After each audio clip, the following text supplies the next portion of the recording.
बिस्मिल्लाहिर्रहमानिर्रहीम। अस्सलाम वालेकुम viewers, welcome to my YouTube channel. Viewers कैसे हैं आप? उम्मीद करता हूँ आप ठीक होंगे। व्यूअर्स आज मैं आपको एज़ोमैक्स 40 mg कैप्सूल का मुकम्मल रिव्यू दूंगा जो मैदे की तेज़ाबियत, सीने की जलन, heart burn, gastric ulcer, peptic ulcer और एच पैलोरी के लिए बहुत ही मुफीद कैप्सूल है। एज़ोमैक्स कैप्सूल को किन कंडीशन में इस्तेमाल किया जाता है, इसके फ़ायदे और नुकसानात क्या हैं, इसके कॉन्ट्रा इंडिकेशन क्या हैं, ये सब कुछ मैं आपको वीडियो में बताऊंगा। व्यूअर्स सबसे पहले मेरी आपसे रिक्वेस्ट है, मेरा चैनल मेडिकोज इन्फो सब्सक्राइब करें। व्यूअर्स बात करते हैं एज़ोमैक्स कैप्सूल की पैकेजिंग की, तो इसके एक पैक में 14 कैप्सूल होते हैं और एक कैप्सूल की कीमत 40 रुपये है। ये मार्टन डो फार्मास्यूटिकल कंपनी की प्रोडक्ट है जो किसी भी मेडिकल स्टोर और फार्मेसी स्टोर से आसानी से मिल जाती है। व्यूअर्स अब बात करते हैं एज़ोमैक्स कैप्सूल की फार्मूलेशन की, तो इसकी फार्मूलेशन में इसोमेप्राजोल 40 mg होता है और ये 20 mg की स्ट्रेंथ में भी दस्तयाब होती है जो मैदे की तेज़ाबियत को कम करती है। व्यूअर्स अब बात करते हैं एज़ोमैक्स कैप्सूल का सही तरीका इस्तेमाल और खुराक की, तो एज़ोमैक्स कैप्सूल दिन में एक कैप्सूल 2 मरतबा इस्तेमाल कर सकते हैं, यानी कि एक कैप्सूल सुबह, एक कैप्सूल शाम इस्तेमाल कर सकते हैं। कैप्सूल को खाना खाने से पहले इस्तेमाल करें तो आपको इफेक्टिव रिजल्ट मिलेंगे, या आप अपनी कंडीशन या डॉक्टर की हिदायत के मुताबिक भी इस्तेमाल कर सकते हैं। व्यूअर्स अब बात करते हैं एज़ोमैक्स कैप्सूल को किन कंडीशन में इस्तेमाल किया जाता है और इसके फ़ायदे क्या हैं। एज़ोमैक्स कैप्सूल में इसोमेप्राजोल होता है जो मैदे की तेज़ाबियत को कम करता है। अगर आपके मैदे में बहुत ज़्यादा एसिडिटी है तो इस कंडीशन में एज़ोमैक्स कैप्सूल बहुत ही मुफीद है। इसके इस्तेमाल से मैदे की तेज़ाबियत कम हो जाती है। सीने पे जलन होती है या हार्ट बर्न होता है तो इस कंडीशन में एज़ोमैक्स कैप्सूल बहुत ही मुफीद है।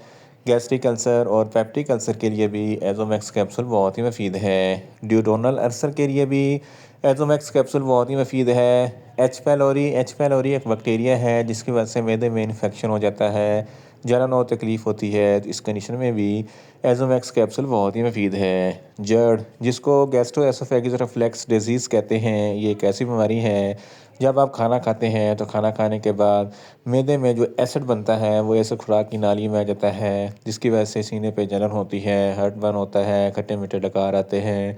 तो इन तमाम कंडीशन में एज़ोमैक्स कैप्सूल बहुत ही मुफीद है। इसके अलावा आईबीएस, इरिटेबल बाउल सिंड्रोम, जिसकी वजह से आंतों में चिड़चिड़ापन सा पैदा हो जाता है, पेट में गड़बड़ होती है, तो इस कंडीशन में भी एज़ोमैक्स कैप्सूल बहुत ही मुफीद है।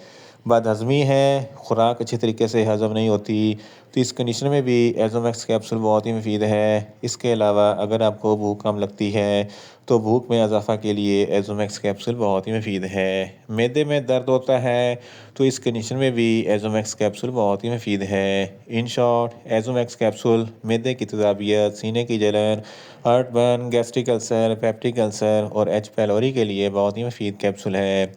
व्यूअर्स अब बात करते हैं एज़ोमैक्स कैप्सूल के नुकसानात की, तो एज़ोमैक्स कैप्सूल के कोई नुकसानात नहीं हैं। ये सेफ़ टू यूज़ है, मगर ओवरडोज़ लेने से कुछ मामूली से नुकसानात हो सकते हैं। न्यूज़िया हो सकता है, वॉमिटिंग हो सकती है, डायरिया हो सकता है, मुँह खुश्क हो सकता है, चक्कर आ सकते हैं और ज़्यादा प्यास लग सकती है। व्यूअर्स अब बात करते हैं एज़ोमैक्स कैप्सूल के कॉन्ट्रा इंडिकेशन की, तो हाइपर सेंसिटिविटी वाले लोग एज़ोमैक्स कैप्सूल का इस्तेमाल ना करें और जिगर के अमराज वाले फ़र्द एज़ोमैक्स कैप्सूल का इस्तेमाल सिर्फ डॉक्टर की हिदायत के मुताबिक ही करें, और छोटे बच्चे जिनकी उम्र 10 साल से कम है इनको एज़ोमैक्स कैप्सूल का इस्तेमाल ना करवाएं। व्यूअर्स ये था एज़ोमैक्स कैप्सूल का मुकम्मल रिव्यू। उम्मीद करता हूँ मेरी ये वीडियो आपको अच्छी लगेगी।